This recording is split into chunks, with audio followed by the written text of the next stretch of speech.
Oi, pessoal, tudo bem? Estamos começando mais uma edição do Café com Conteúdo. Estamos muito felizes que vocês estão aqui. Bem-vindos, bem-vindas.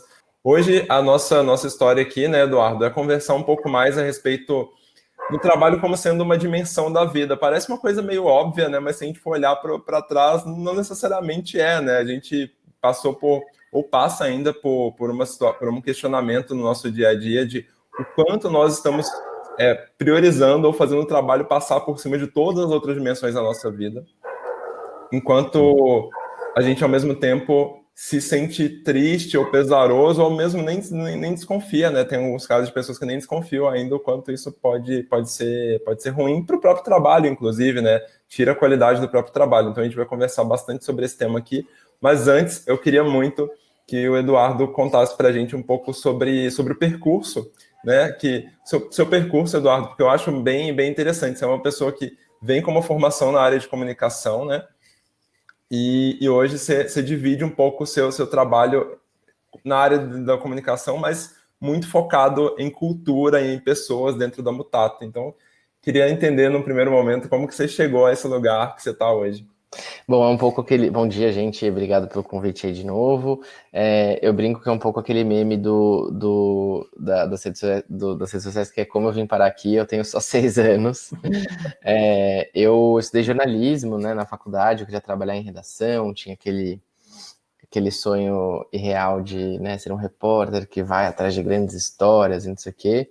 Por um tempo eu fiz isso, numa escala pequena, mas fiz, trabalhei em algumas revistas, mas a grande parte do meu tempo trabalhando como jornalista, eu trabalhei cobrindo o mercado de comunicação no Meio Mensagem. Foi uma experiência super rica, assim, de entender como esse mercado funciona, de qual era, né, quais são as dinâmicas dele, entender o modelo de negócio, que é uma coisa que sempre foi muito difícil de se entender e se explicar. O Brasil tem suas particularidades.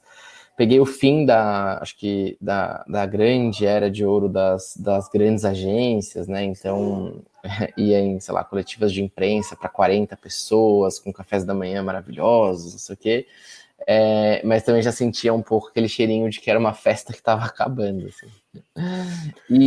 Bom, e aí fiquei nisso alguns anos e tal, e em dado momento me cansei, assim, desse lugar de espectador, né, ou de contador de histórias sobre uma coisa que eu não participava exatamente.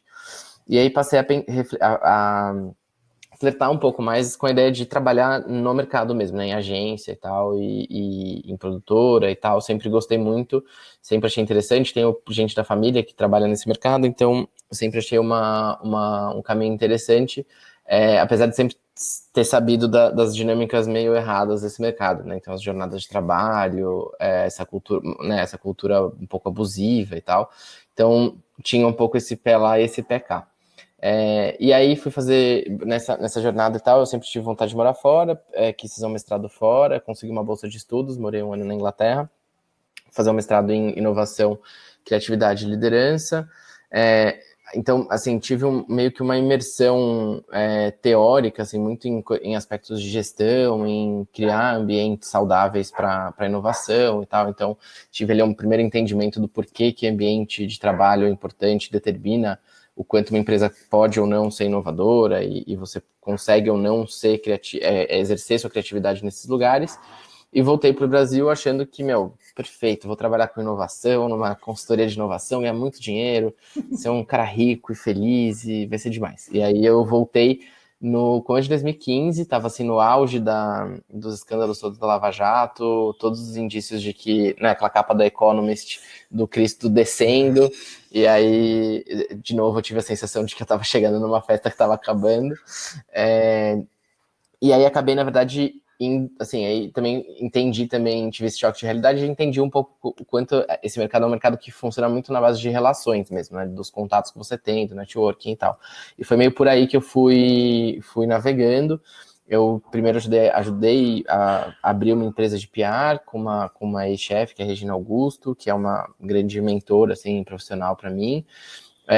E quando eu estava lá, depois de 6 meses, eu já conhecia os fundadores da Mutato, o Dudu e o Passamani, e aí eles me chamaram para conversar e tal, e fui trabalhar lá, era parecer um open briefing, assim, tipo, vem aí, a gente tem uns desafios de negócio, você é um cara que tem um background de jornalismo, entende de PR, ao mesmo tempo, seu mestrado, né, você estudou bastante sobre cultura, vem aí que a gente vai entender o que você vai fazer. E foi muito engraçado, eu sempre fui um cara que sempre tentou ter muitas certezas, tipo assim, não, eu preciso saber exatamente o que eu vou fazer, que este vai ser o caminho e tal, e agora eu já entendi que não dá, porque toda vez que eu faço isso eu me frustro e não faço aquilo que eu tinha pensado originalmente.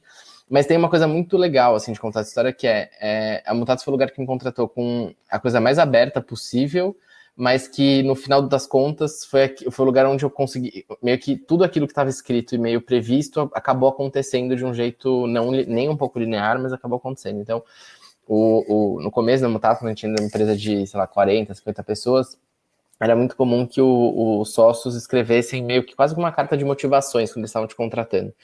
E o Passamani escreveu a minha, porque eu reportava para ele, direto e indiretamente, e aí ele falava muito sobre isso. Ele falava, cara, a gente quer trazer um pouco do seu olhar para conteúdo, para comunicação de uma forma um pouco mais integrada para as entregas da agência, mas ao mesmo tempo eu sou um cara muito obcecado por cultura, e eu queria muito que a gente olhasse para isso no momento que a gente está crescendo e tal, e isso é muito importante. A verdade é que, por muito tempo, esse foi um trabalho meio invisível, no sentido de que não era uma coisa que, tipo, sei lá, eu achava que eu estava fazendo efetivamente. Então, quando eu entrei, eu acabei pegando tudo que era de comunicação, inclusive comunicação interna, na ausência completa de ter alguém que cuidasse disso. E fui fazendo isso, e com o tempo, na ausência de um RH estruturado, né, de ter um RH dentro da empresa, eu virei meio que a central tipo assim, era o FAQ / central de reclamações. Então, assim, o equipamento tá uma bosta, o Wi-Fi não funciona, o ar-condicionado tá quebrado e tal, tipo, fala com o Zanelato. Era comigo e com a Jana, que é é a pessoa que faz a Mutatis funcionar, que é a Office Manager da agência. Mas aí tudo que era... Aí eu comecei a ficar com muita coisa que era relacionada à carreira das pessoas, frustrações e tal, e fui descobrindo esse lugar, assim, de gostar... Eu sempre gostei muito de conversar, de falar, como vocês já estão vendo aqui, mas eu tinha muita vontade mesmo de, tipo... Eu vinha do jornalismo, que era uma indústria muito dura, assim, sabe? As pessoas, tipo, gritavam com você, e isso era meio normalizado, tipo, uma cultura bem de assédio mesmo, assim, falando claramente. A gente tem visto aí, inclusive, né, surgirem algumas matérias falando disso até hoje em dia, então não mudou muita coisa. E aí eu conversava com as pessoas, falava, meu, tenta pôr isso aqui em perspectiva, veja aquilo e tal, mas também fazia a lição de casa, que era, tipo assim, ver que aquilo era um padrão e falava pros chefes, assim, falava, caras, porra, tá errado isso aqui, né? Não dá pra fazer isso e tal. E ficava naquele lugar que, tipo, eu não sou a pessoa que faz isso, eu não sou chefe aqui, sei lá, os caras vão querer me demitir em algum momento, porque eu só reclamo, só causo e tal. Mas no fim eu fui pegando muito gosto de fazer essas coisas e fui tentando aplicar algumas das coisas que eu tinha estudado e tal, e as coisas foram acontecendo. E em dado momento, eu tentei fazer umas transições lá dentro, fui planner por um tempo, depois fui redator por um tempo, enfim. E aí, em dado momento, teve e PR sempre ele me acompanhando, óbvio que foi mesmo que eu fiz por mais tempo na Mutato e de forma mais consistente. E aí, em 2017, já estava lá 2 anos, a gente foi indicado ao Caboré. E aí rolou meio que uma grande conversa que era do tipo, cara, é aqui que você tem que estar, isso aqui é o seu trampo e tal, mas a gente não quer ser uma agência que, sei lá, é indicada para o Caboré e tem um ambiente de trabalho horroroso e não olha para as pessoas. Então, assuma esse lugar mesmo como uma pessoa que garante que o que a gente está comunicando internamente é o que a gente comunica externamente, o que a gente se propõe a ser para fora, a gente aplica aqui dentro, então toma aí esse desafio. E aí eu tô, desde 2017, 2018, construindo isso, primeiro um pouco mais sozinho e ainda bem desde 2018 com uma equipe assim que vem crescendo, e eu sou muito grato assim por essa jornada. E aí hoje efetivamente desde o começo do ano passado eu lidero a área, né, de cultura e comunicação. A área de cultura ela tem uma área de RH estruturada, então a gente cuida de todos os processos de RH da agência, de RH estratégico, das ações de cultura, que, enfim, estão super conectadas com isso, e de comunicação, e aí, dentro de comunicação, a gente olha para conteúdo da própria agência, meu time atende algumas coisas de pro bono com outros profissionais da Mutato, e a gente cuida de comunicação externa, enfim, aí relações públicas, comunicação com a imprensa e tal, e é isso, mas graças a Deus, isso é muita coisa, tem um bom time para me ajudar com isso, e é mais ou menos essa minha trajetória. Muito bom, muito bom. Sabe uma coisa que você foi falando que eu fui pensando aqui? Como que hoje tem muita empresa começando a olhar para esse lugar e que vocês foram construindo de uma maneira, acho que até natural, pelo fato de você ter ido construindo esse território, né? Acho que é legal esse briefing aberto que você falou, que você foi meio que construindo esse território, esse lugar que existe hoje dentro da Mutato de comunicação e cultura de uma maneira muito interligada, né? E hoje a gente vê até grandes empresas precisando cada vez mais aproximar as duas coisas, porque a comunicação ela ia para um lado, mesmo a comunicação interna e a parte de gestão de pessoas, de RH e de cultura ia para outro lado. Como é que é isso para vocês hoje dentro da Mutato? Você acha que realmente faz muito sentido essas áreas serem uma área só ou estarem muito ligadas? Olha, que estarem ligadas, ou pelo menos alinhadas, 100%, acho que não tem muito o que dizer, assim, mas assim, eu não posso deixar de registrar que tipo, a gente está no mercado que ele é muito particular, né? Então, nesse contexto de agência, que é um prestador de serviço, que, né, a gente luta, eu fico brincando, né? Cannes não tem uma categoria que é tipo melhor gestão de agência, não é sobre isso que esse mercado fala, premia e reconhece. Então, no nosso caso faz sentido, porque tem a ver também com o modelo de negócio, com a nossa competitividade, com como a gente garante que as pessoas, né, veem valor em trabalhar com a gente e tal. Então faz sentido.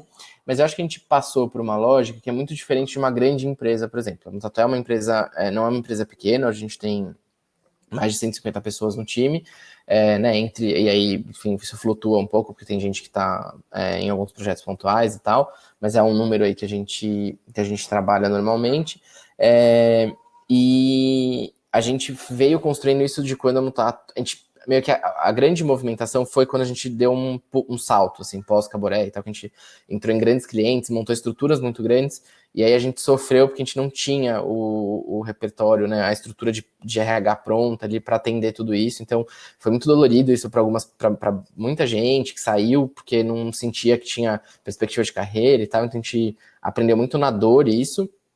E esse é um movimento reverso, né? Tipo assim, as grandes empresas já têm uma bela estrutura de RH, e aí a dificuldade de adaptar essa estrutura, primeiro, né, para a realidade do negócio, para a realidade do mundo, né, das pessoas que estão entrando nessa empresa, e para como essa empresa tem se comunicado. A gente trabalhou com a Avon muito tempo, até o final do ano passado, e eu lembro que em dado momento, porque eu estava nesse lugar e tal, eu peguei um projeto que era trabalhar a Avon como marca empregadora.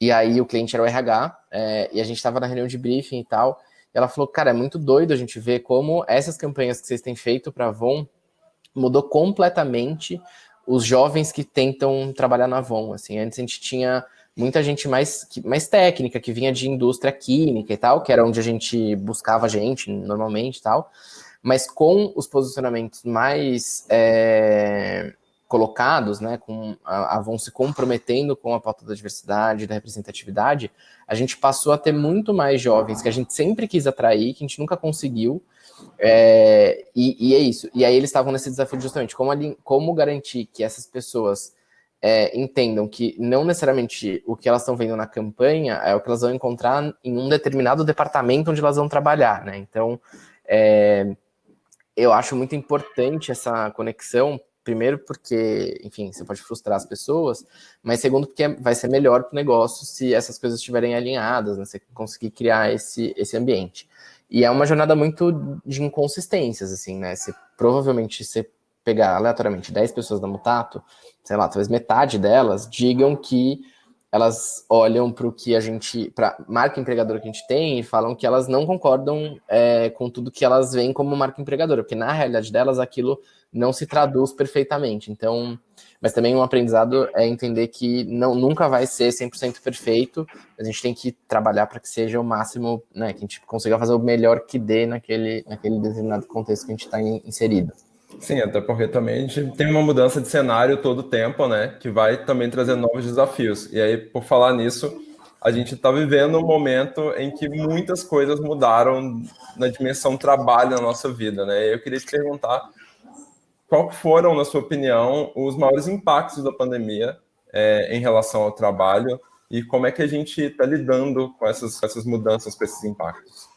Olha, eu diria que a primeira coisa e aí eu agradeço minha terapeuta aqui, porque foi uma coisa que eu elaborei muito nesses 6 meses, né?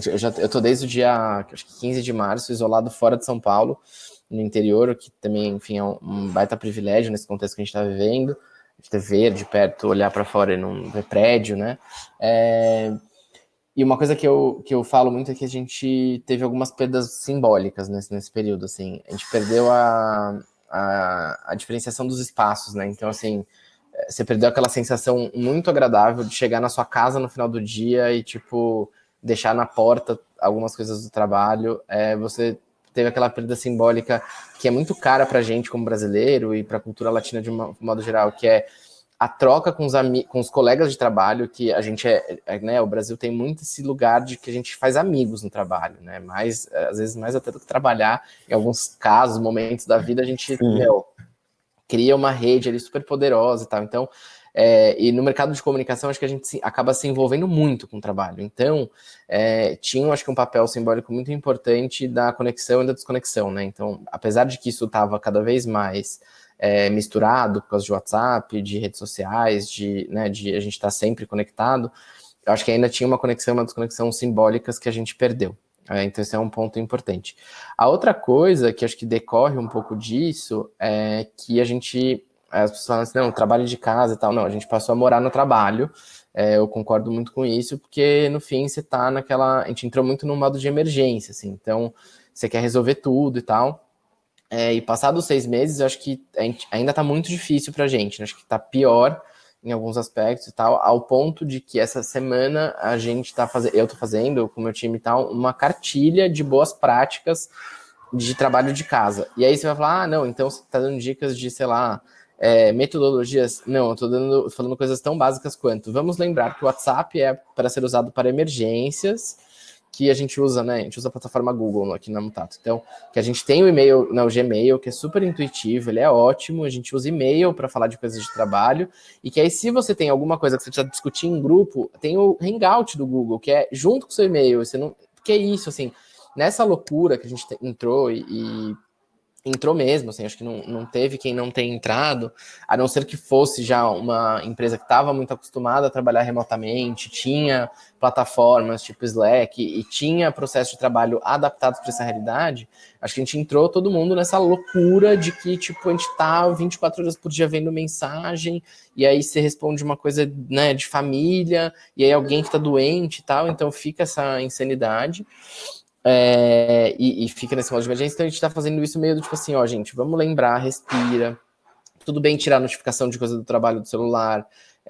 Eu comecei a fazer um negócio uns 2 meses atrás, que eu tenho momentos de responder o WhatsApp, né, porque ainda não consegui fazer a transição de e-mail, porque depende de mais gente. Então, eu vou ser dono do meu tempo, assim, eu vou responder o WhatsApp a hora que eu quiser, não a hora que a pessoa me manda mensagem, assim, então a gente precisa ir entendendo como a gente vai retomando o controle da nossa vida, assim, porque senão a gente vai ficando muito maluco.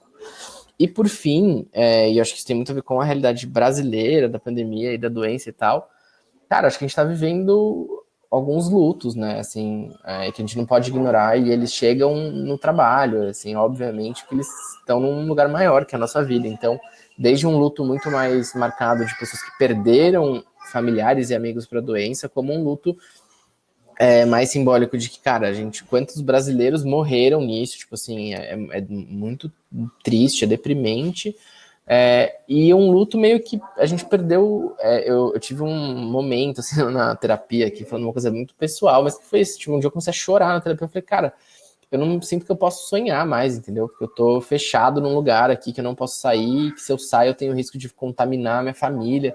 Então, acho que a gente não pode ignorar isso e o impacto disso no nosso trabalho, sabe? A gente não pode se desumanizar mais do que o contexto já tá fazendo isso com a gente, sabe?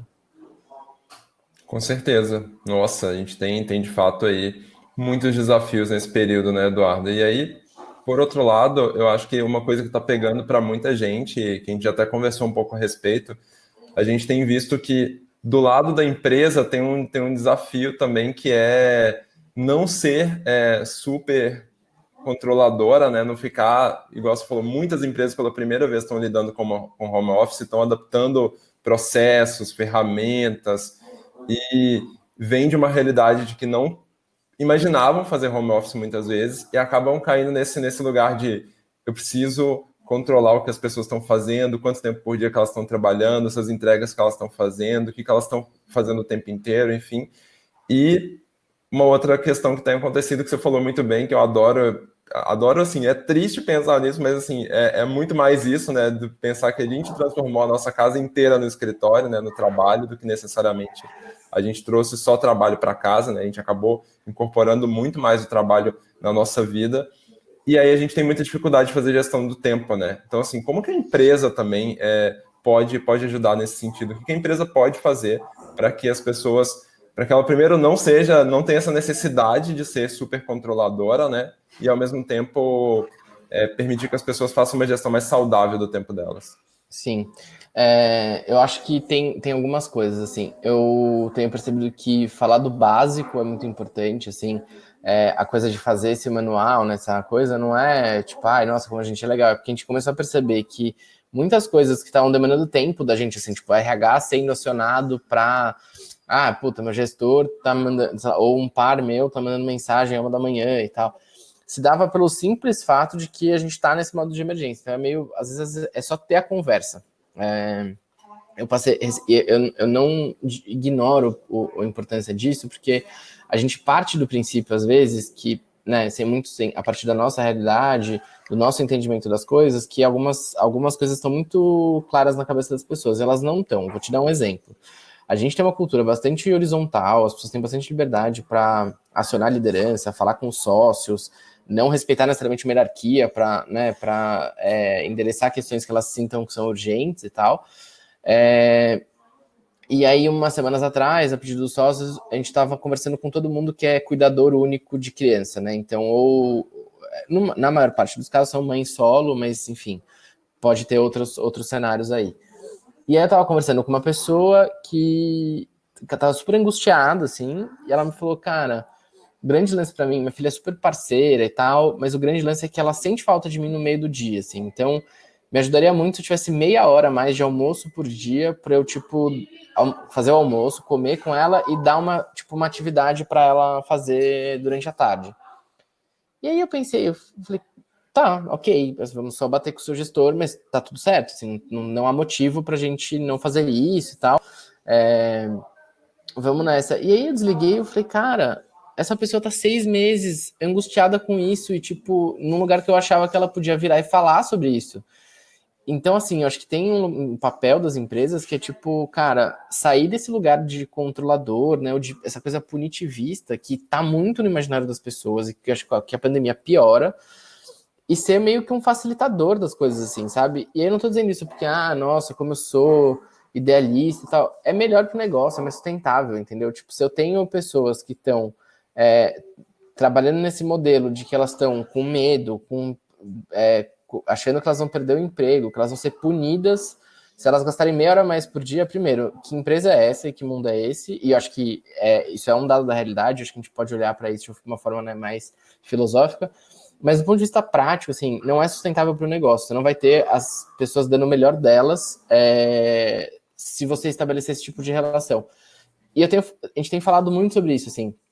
A gente tem, né, então, enfim, acho que esse é uma questão, assim, super importante. Como a gente humaniza a relação porque eu acho que às vezes humanizar a relação e trazer, como a Cristina está dizendo aqui, né, humanizando a relação de trabalho. Sim. Acho que quando você coloca essas coisas na mesa, às vezes é até mais fácil ter as conversas difíceis, entendeu? Tipo, você tá mostrando que você tem flexibilidade, que você tá ali para discutir as questões que a pessoa tá passando e que, portanto, você também tem mais abertura para virar, e é uma coisa que a gente tem feito muito, que é dar uma real para as pessoas, falar assim, gente, tá muito difícil esse ano, o negócio não tá indo tão bem porque a economia tá quebrada, tipo assim, né? Ainda que a gente esteja num ambiente muito específico, que é o mercado digital, que cresce independente do que está acontecendo, que mesmo com crise, tem um monte de coisa acontecendo nas empresas que estão, né, que são os nossos clientes, nossos contratantes, que estão reduzindo receita porque eles não estão vendendo tanto. Então, você ter essa real com as pessoas, eu não sei, assim, eu acho que é uma coisa que é muito justa com as pessoas, é o correto a se fazer, é melhor para o negócio e facilita a vida de quem está em cargo de liderança, em cargo de gestão, porque sai desse lugar de que você tem que dar uma resposta, né, que você é o dono do conhecimento, tipo, não acho que é por aí, assim, que as coisas estão estão acontecendo, porque senão fica muito pesado para todo mundo. Nossa, e assim, a gente se colocar no lugar de diálogo, né, Eduardo, assim, tanto dessa escuta verdadeira, né, das pessoas, quanto também de poder conversar e trocar a respeito desses temas com essa honestidade, essa transparência que o momento vai pedir da gente várias vezes, não só o momento, né, mas como a gente já vê que o mundo está pedindo da gente em diversos momentos nas organizações. Tem até dois temas que pré-pandemia já estavam muito fortes nessa história, que é a questão da saúde mental, né, que eu acho que é um tema que, principalmente do ano passado para cá, vem crescendo muito dentro das organizações. As empresas passaram a se preocupar muito mais com isso, porque os números também cresceram muito, né, de casos de pessoas com síndrome de burnout, crise de pânico, né, outras questões de condição de saúde mental. E, ao mesmo tempo, muitas pessoas se questionando, acho que principalmente quando a gente vê as pesquisas, as gerações mais novas, né, questionando qual é a dimensão real que o trabalho tem na vida delas, o quanto a gente colocou o trabalho muitas vezes como quase todos, se não todos os fatores de sucesso da nossa vida, né, as nossas métricas de sucesso, quase todas ou todas associadas ao trabalho. Você enxerga que a gente já tinha esse... Como é que você vê esse questionamento? Como é que ele estava evoluindo antes da pandemia? Como é que você vê isso agora? Como é que as pessoas estão lidando com isso? A gente está lidando com isso? A gente tem de fato ainda uma aceleração dessa história de mais pessoas ainda se questionando em relação ao trabalho, a questões de saúde mental. Como é que você tem visto essa realidade? Eu acho que é uma discussão que ela cresce muito, assim, aí tem alguns marcadores que a gente percebe. É sempre uma discussão presente por algumas razões. Uma que eu acho que o nosso mercado é um mercado que ele é muito efetivo em conseguir quebrar pessoas, assim, acho que sendo bem sincero. Então, a gente teve histórias de pessoas que tiveram burnout no Mutato, em casos menos e mais recentes, mas a gente tem. Não é um número absurdo, mas tem, então sempre foi um ponto de atenção. E quando a gente começou a tratar a diversidade como uma questão do negócio, essa questão entrou também pelo recorte de como você cria ambientes emocionalmente seguros para pessoas que são de grupos minorizados, porque isso fica potencializado. Então, essa é uma discussão que a gente já tem há algum tempo. E ano passado foi uma discussão que ganhou bastante espaço. A gente, ano passado, pela primeira vez, fez uma ação de Setembro Amarelo, teve palestra, teve conteúdo, teve ação de distribuição de coisa para as pessoas, e a gente fechou uma parceria. A gente, a maior parte das pessoas não tem plano de saúde, então elas podem fazer terapia e pedir reembolso, mas entendendo que isso não, por exemplo, estagiário não tem plano de saúde, então entendendo que isso é uma questão que pega inclusive para a população mais jovem, a gente fechou uma parceria com o Zen Club, que é uma plataforma muito legal de terapia online, e a gente subsidia 2 sessões por mês para todo mundo trabalhar na agência. Os estagiários têm direito a 4 sessões porque eles não têm plano de saúde e porque é uma galera que está chegando ainda, então o dinheiro é mais curto mesmo. E assim, cara, foi o benefício que eu nunca vi um benefício ser tão celebrado quanto esse, assim. A gente fez sabendo das questões todas e tal, vamos fazer, porque tem que fazer e tal, mas virou uma coisa do tipo assim, teve uma adesão maciça, tipo, em alguns meses a gente tinha, sei lá, 35% dos funcionários fazendo, que é uma taxa de sucesso bizarra. Depois o pessoal do Zen Club lá, o Rui e tal, pediram para fazer um case com a gente, porque a gente era um exemplo de empresas que tiveram uma adesão maciça, o que de um lado também fico feliz, porque tem um lado que você pode olhar e falar assim, puta, então as pessoas não estão bem, e aí a gente olhou os relatórios e tal, a gente vê que não é tanto, sei lá, tem pouco, assim, nem são mais pontuais os casos que são por questões de trabalho, mas e aí isso me deixa feliz, que muito das pessoas procuram porque elas têm essa percepção de que é importante elas cuidarem da cabeça delas e tal. Então, isso foi muito rico. Então, acho que tem um comportamento também geracional da galera mais nova que já tem uma preocupação maior com isso e tal. E tem um ponto que eu acho que é muito importante, que é a nossa geração, eu suponho que a gente regule um pouco em idade, a gente teve um benefício que eu cresci no interior de São Paulo, então eu tive esse benefício por mais tempo. Eu cresci offline, né? Eu fui ter acesso irrestrito à internet quase com 18 anos, assim. Uns 15 já passou a ter mais, mas ainda muito ruim, muito rudimentar e tal. Eu não, mesmo sendo dessa geração, eu não tive ICQ, por exemplo, Mirk e tal, porque eu cheguei depois. E eu acho que isso é uma vantagem, cara, porque eu vejo o quanto é cruel para quem cresceu online você, tipo, se formar como indivíduo sendo exposto a essa dinâmica tão extenuante da conexão, né, de estar conectado, de trocar com as pessoas e tal. Então, eu acho que tem um ponto que essas pessoas também já chegam no mercado de trabalho. Primeiro, tolerando muito menos coisas que eu acho que é super razoável e que não tem que ser toleradas mesmo, mas eu acho que também com algumas coisas já muito prestes a serem detonadas, porque já vem de um cenário de altíssima conexão. Então, é um super ponto de atenção.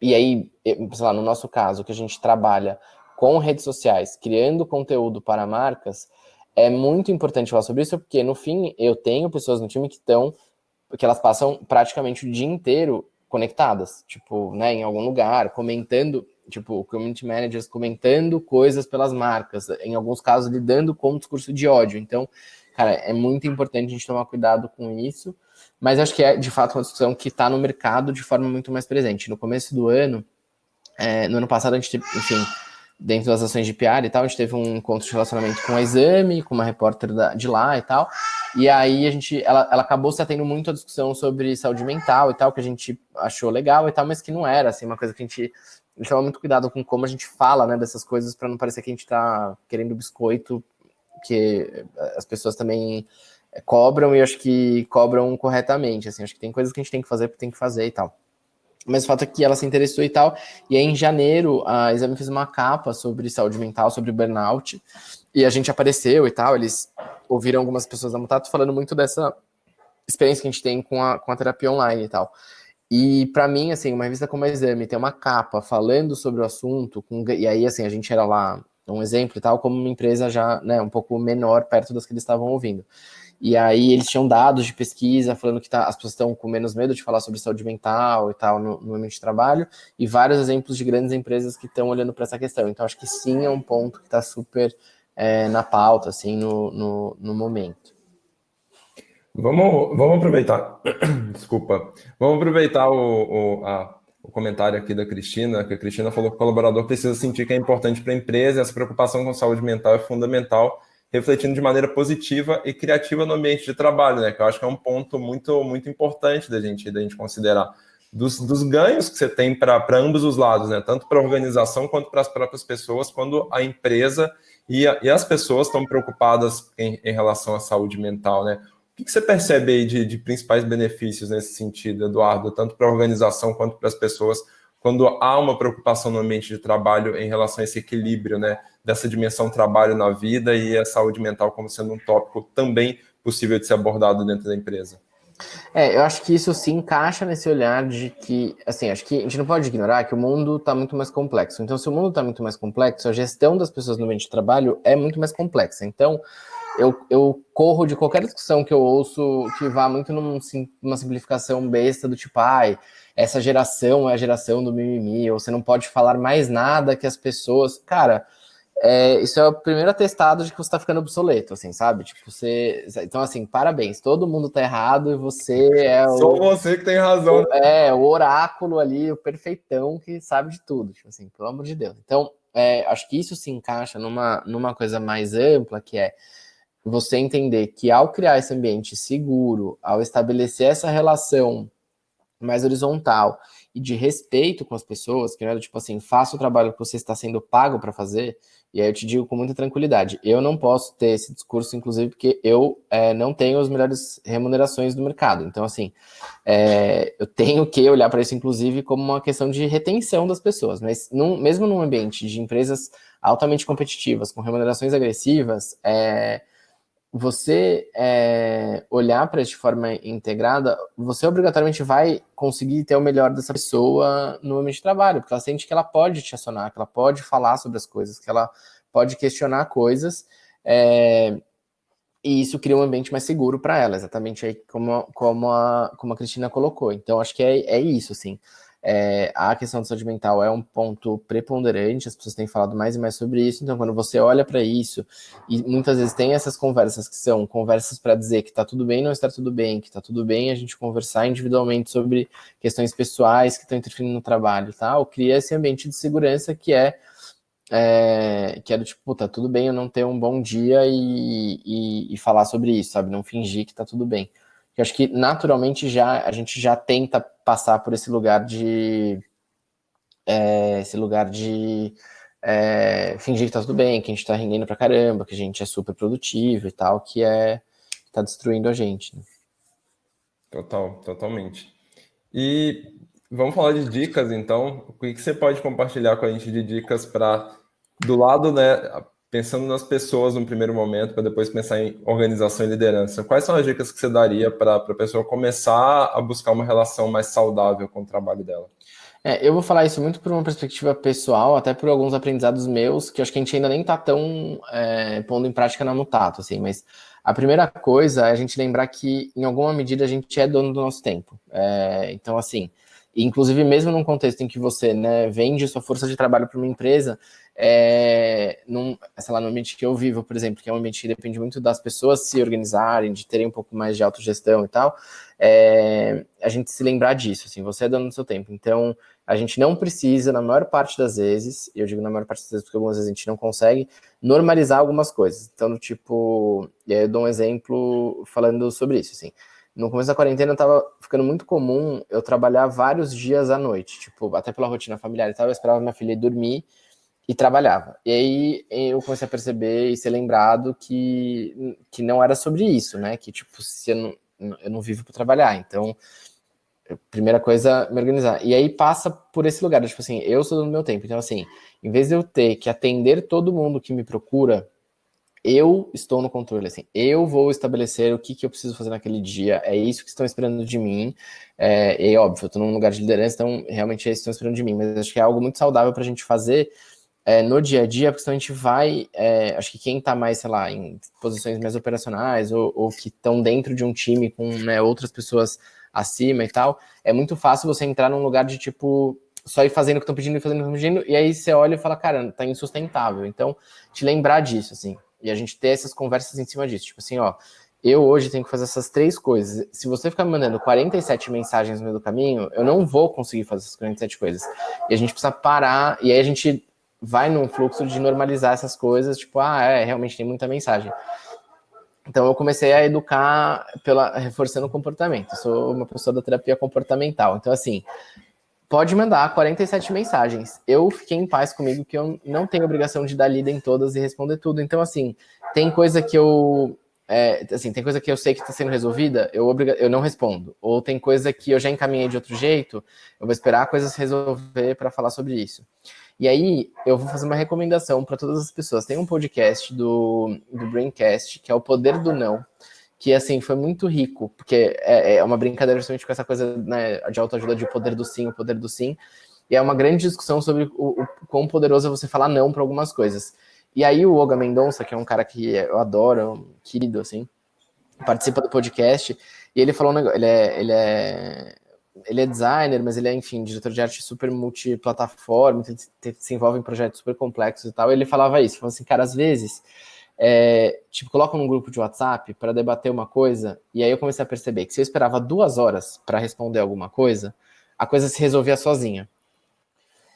E aí eu falei, puta, será? Mas não deve ser verdade. Aí eu comecei a fazer o teste, assim, na semana que isso aconteceu. E é muito verdadeiro, assim. E aí você começa a entender o quanto a dinâmica de WhatsApp ela é ruim também, ela não é produtiva, assim, ela é pretensamente produtiva, mas ela não é. Então, eu diria muito isso, assim, você dando o seu tempo, você se organize para, né, dizer não também, acho que é super saudável isso, claro, num contexto em que você consiga e possa dizer não. Então, essa é a primeira coisa.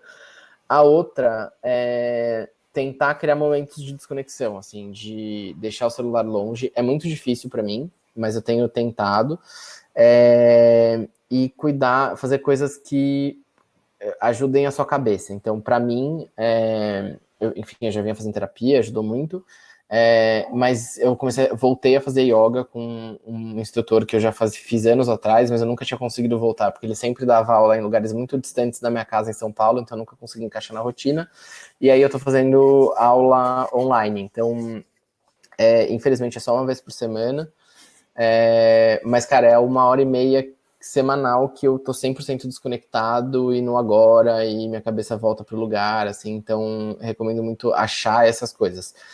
para quem está sem tempo, sem dinheiro, eu recomendo muito o aplicativo de meditação. No começo da quarentena eu fiz algumas vezes, não sou uma pessoa muito regrada, mas acho que meditar, assim, é muito bom também.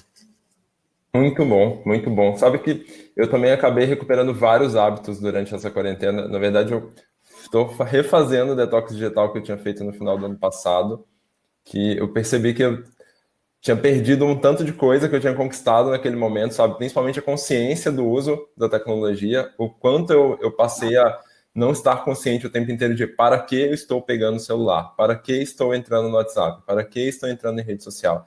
Isso para mim tinha sido a maior conquista do detox e voltei agora e tenho também voltado para meditação para ser esse momento também que a gente acaba saindo dessa fazeção, né, Eduardo? Por mais que a gente tenha falado que a pandemia nos ajudou a sair do modo automático, muitas vezes a gente, com a aceleração do trabalho, a gente continua no modo automático, né? A gente acaba continuando fazendo várias coisas sem refletir sobre, poxa, qual é o limite disso, né? O que de fato faz sentido nisso aqui? E essa dica que você deu no início também sobre pensar o que você tem que fazer naquele dia de verdade, já limparia um tanto de coisa na nossa frente, né? Se a gente parasse para pensar sobre isso. Então, acho que são dicas muito legais. Eu vou aproveitar que você vem entrando nessa questão de dicas e vou te pedir para falar outras coisas, assim, sobre dicas que você dá. Se você tem algum livro, algum outro podcast, alguma... Olha, nessa linha de autoajuda, de autoajuda não, de questões de saúde mental e tal, tem um podcast que eu não ouço há muito tempo, mas que eu amo, porque eu amo a voz da apresentadora, que é uma terapeuta, que é o Autoconsciente, que é com a Regina Gianetti Pereira. Eu acho maravilhoso e é um podcast, eu ouvi bastante ele no começo da quarentena. E ele começou como um podcast super, tipo, improvisado. Ela até fala sobre isso em algum momento. Ela, tipo, fazia, sei lá, fechada numa saletinha na casa dela. E acho que agora ela faz parte, eu acho, da rede do B9 de podcasts e tá bem mais profissa e tal. Mas é muito legal porque fala sobre aspectos muito transversais, assim. Então, tipo, fala sobre luto na quarentena, sobre se perdoar, enfim, então acho que assim, você tá num contexto que não tem grana para fazer terapia, não tem tempo às vezes, acho que a gente não pode esquecer disso, você consegue às vezes encontrar algum espaço para fazer auto-reflexões, então eu acho o Autoconsciente uma super dica boa. Só para reforçar o podcast, a Rossana perguntou aqui, o podcast, então, o nome dele é Autoconsciente, tá, Rossana? Sim. Autoconsciente Podcast. Mandei aqui o linkzinho do site deles, eu estou fazendo multitasking aqui errado, mas eu estava com o site aqui aberto para pesquisar. É um bom motivo, é um bom motivo. É um bom motivo. Eu acho que é isso, assim, também tem um papel super importante, assim, de você, que acho que acho que isso foi muito evidente nos últimos anos, mas que às vezes, a melhor coisa que a gente pode fazer pelo mundo é cuidar da gente, assim, né? Então, tipo, pensar em coisas que vão te fazer bem, assim. Eu tenho oscilado entre várias coisas, mas, tipo, cozinhar, para mim, tem sido uma descoberta nessa quarentena. Então, eu virei muito seguidor de... Manja aquele meme que, assim, decepcione Nath Finanças, Rita Lobo, Átila e Amarino, assim, que é, tipo... Eu tô muito na coisa da Rita Lobo, assim, então, cara, a panelinha tá salvo no meu desktop, tipo... Eu olho pra geladeira, aí eu jogo os ingredientes e ponho Rita Lobo, panelinha. A Rosana perguntou, é o Braincast, Rosana. O episódio é o poder do não. Braincast, boa, Braincast. Bom, me identifiquei super, tô super nessa onda também. Minha pesquisa no Google de comida é sempre alguma coisa de comer mais Rita Lobo para achar uma receita dela. Total. E aí, que mais? Eu acho que é isso. E aí, o que a gente tem, assim, eu sou muito ruim de fazer, tipo, sei lá, temos vários amigos que, não, vamos fazer um Zoom para contar as novidades. Tipo assim, eu não me adaptei com isso, assim, então a gente também assumir que, de fato, talvez a gente esteja mais isolado, é isso aí mesmo, e paciência, é melhor do que a gente se forçar a fazer outras coisas. Mas uma coisa que eu tenho tentado fazer é criar alguns momentos, tipo assim, de tipo, às vezes dedicar 40 minutos para conversar com um amigo aleatoriamente sobre alguma coisa, sabe? Então, tem alguns amigos de infância, assim, que ano passado a gente tinha falado de se aproximar mais esse ano, de se encontrar mais. Uma dessas amigas teve filho meio na mesma época que eu, então a gente falava das crianças crescerem juntas e tal. E a gente, obviamente, não conseguiu fazer isso, mas, tipo, a gente em alguns momentos se dedica, assim, meia hora à noite ou de manhã cedo e tal, para falar, e aí, como estão as coisas, o que tá rolando? Mas, meu, e aquilo lá? Então, assim, você desligar da sua realidade, às vezes, né, ali do dia a dia é importante. Livro, Cristina, eu preciso dizer que, assim, eu tomo um tapa na cara diário sobre minha limitação como homem hétero branco, que a minha mulher é uma pessoa muito inteligente, ela lê muito, ela já leu, sei lá, 30 livros esse ano, ela é muito fã dos audiobooks e tal. Eu sou um péssimo, eu tenho uma super questão, assim, com atenção e concentração, justamente por essa coisa toda de interrupção, e que minha rotina de trabalho piora, então eu mal consigo terminar de ler. Nos últimos anos, eu não tenho lido mais do que 5 livros por ano. Eu odeio isso, que eu sinto que eu tô perdendo muita coisa, muito acesso, muito conteúdo legal, assim, desde coisa mais besta até coisas mais práticas de trabalho. Então, eu não tenho nenhuma recomendação de livro, assim, porque eu me sinto meio impostorzão se eu sair aqui dando dica de livro. Mas tem um livro que eu quero muito ler, então eu já vou dar dica aqui. Mas dizendo que eu não li, mas que é de um cara que eu admiro muito, que eu fiquei mais próximo depois que eu tive filho e tal, que é um psicólogo que fala muito sobre relações familiares e relações parentais, que é o Alexandre Coimbra Amaral, vocês talvez conheçam, porque ele participa do programa da Fátima Bernardes e tal. E ele acabou de lançar o primeiro livro dele, eu acho que é o primeiro livro dele, que chama Cartas de um Terapeuta. E o Alexandre é um cara que acho que ele é mineiro, pelo sotaque dele é mineiro. Ele tem uma poesia na fala dele e tal, nas narrativas dele muito bonita, assim, então ele fala coisas que te fazem querer chorar e se emocionar muito, assim. E eu imagino que o livro seja muito potente, assim. Vou mandar aqui o link, já fazendo um merchan para as lojas americanas, que é o primeiro resultado que apareceu aqui no Google, que é Cartas de um Terapeuta para seus momentos de crise. Muito bom.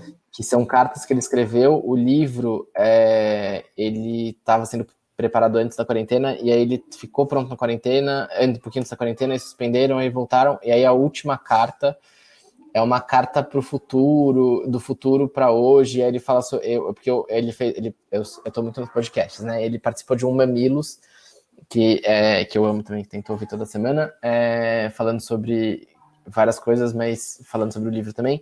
E aí ele leu um trecho dessa carta que fala sobre a saudade do abraço e tal, enfim, são coisas muito bonitas e simbólicas que eu acho que num contexto que a gente é tão atropelado pela realidade, é um lugar que talvez a gente encontre poesia e simbolismo para seguir adiante, que eu acho que é muito importante, assim. Então, vou terminar com essa dica de um livro que eu não li, mas que eu acho que pode ser uma leitura que abraça a gente nesse momento que a gente não pode abraçar ninguém.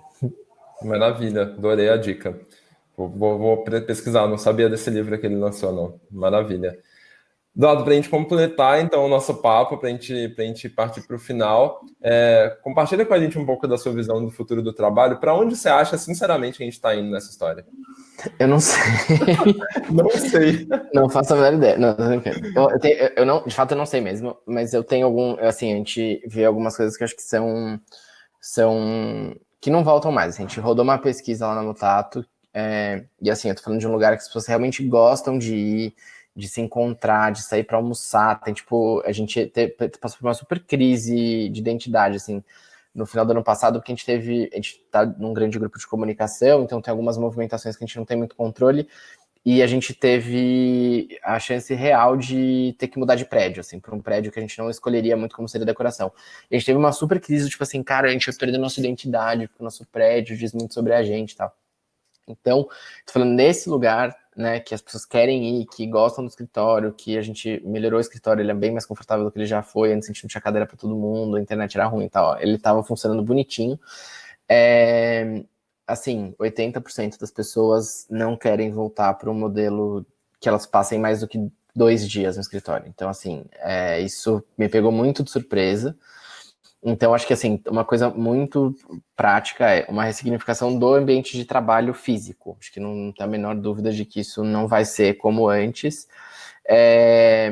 Porque mesmo empresas que estão voltando, né, com as adaptações e tal, os protocolos todos vão mudar muito a forma como a gente olha para o trabalho. Então, eu lembro que logo que a gente estava começando a discutir os planos e tal, a gente recebeu do grupo, né, da gringa, um documento com práticas que a gente precisava já ter visto, ter na mão, assim, que a gente não poderia seguir, coisas que a gente teria que fazer, a partir de experiências na Ásia, que os escritórios de lá já estavam voltando. E aí tinha, tipo, ali 3 slides, assim, que eu parei, era uma apresentação super longa, não li inteira, eu parei em 3 coisas que eu falei assim, bom, acabou, né, tipo, não precisa mais, que era, não pode ter comida servida em buffet, e aí, tipo, a gente não tem isso no Mutato, mas às vezes a gente tem gravação no nosso estúdio, e aí tem catering pra equipe. E, tipo assim, é mó negócio legal, assim, todo mundo adora almoçar junto, e, tipo, isso já vai acabar. Aí eu falei, bom, já é uma questão. Segundo, que não pode, naquele momento tal, e acho que ainda aqui no caso do Brasil não pode, era, tipo, ter reunião em espaço fechado para mais de, sei lá, 3 pessoas. Aí eu falei, bom, então, realmente, por que estamos indo para o escritório? Porque uma das coisas produtivas é ter reunião junto para resolver coisa.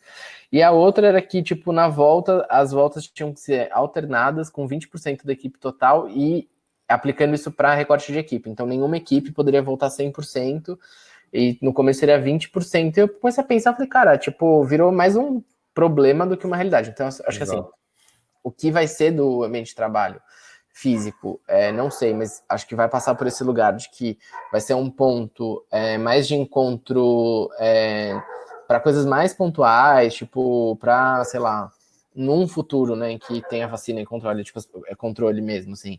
Acho que vira um espaço, sei lá, no nosso caso, por exemplo, para ter reuniões gerais, para ter happy hour, um almoço, uma coisa assim, tipo, para encontrar cliente e tal.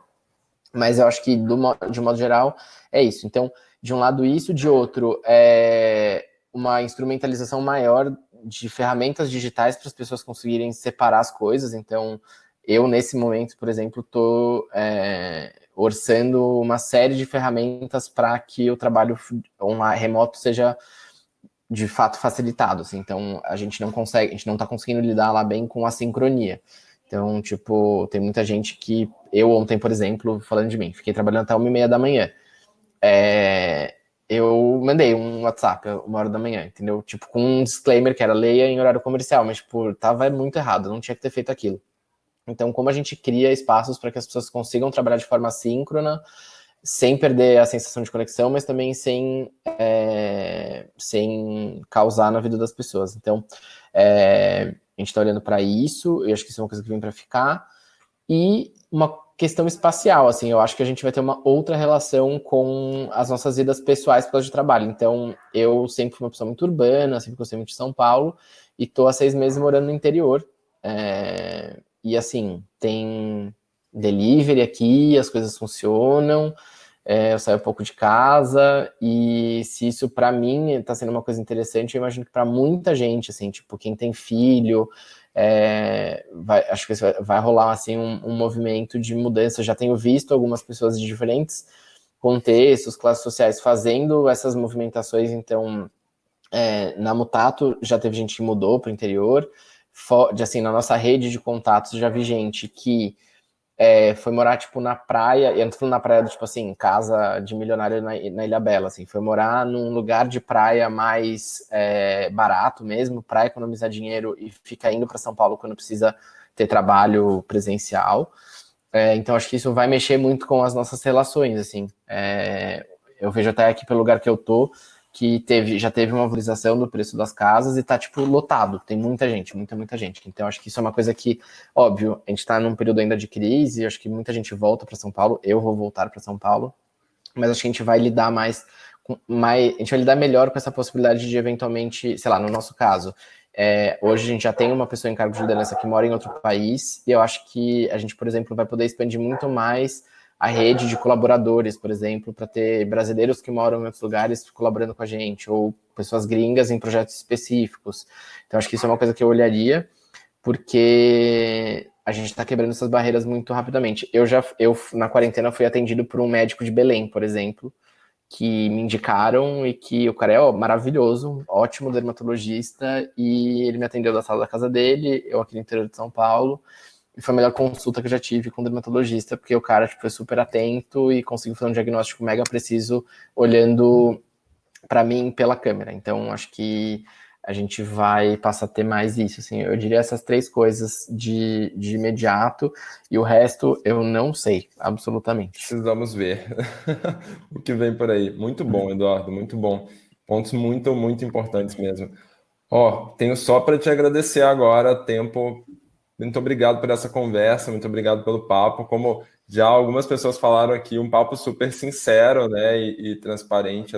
Foi muito legal mesmo, brigadíssimo. Queria só que você deixasse aí onde que as pessoas podem te encontrar, como que elas podem ouvir mais de você. Tem alguns episódios do Off Topic que você apresenta, né, inclusive. Sim, a gente tem o podcast da Mutato, vou mandar aqui para vocês procurarem no Spotify, tem que ser desse jeito, que senão vai aparecer um outro off-topic gringo, que a gente talvez soubesse que existisse, mas insistiu no nome mesmo assim, que é o podcast da Mutato, pelo caos todo né, da pandemia, mas também ano passado foi um aprendizado. Eu tô tentando não apresentar tanto, porque toma bastante tempo.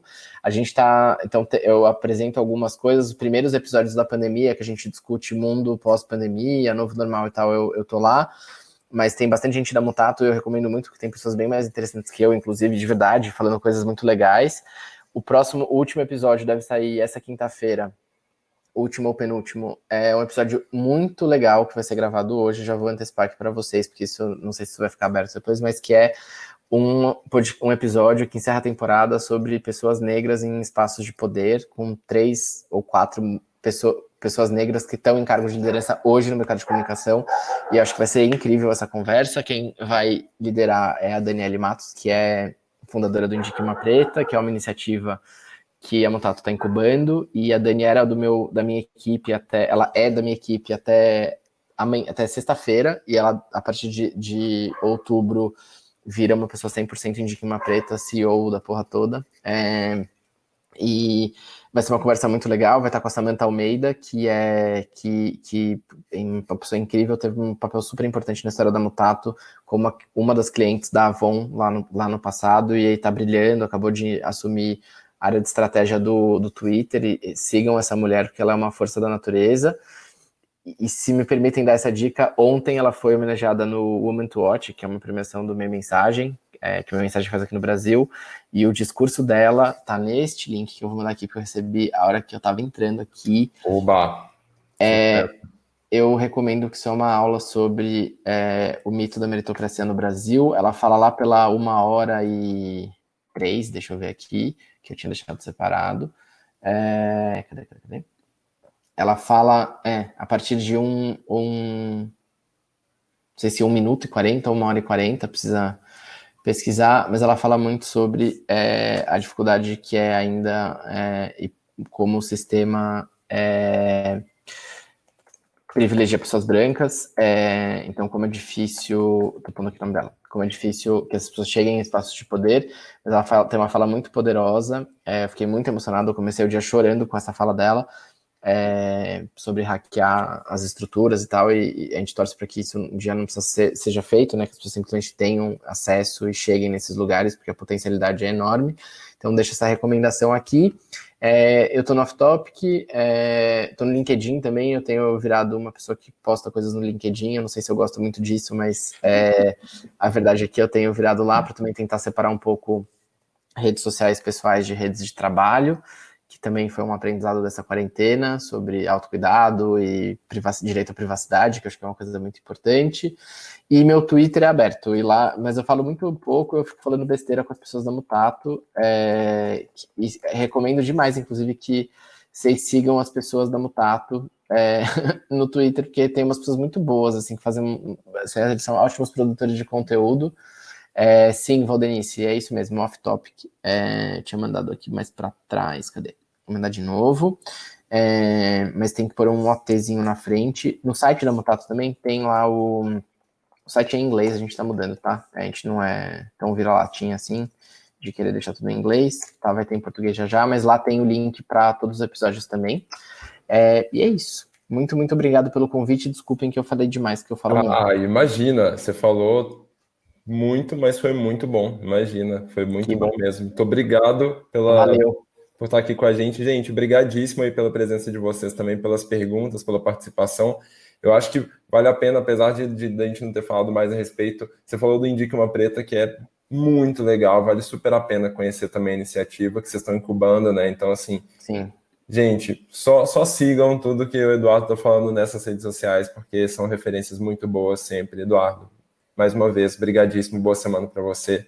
Para você também. Até uma Valeu, próxima. gente. Valeu, gente. Tchau, tchau. Bom dia. Tchau, tchau. Bom dia.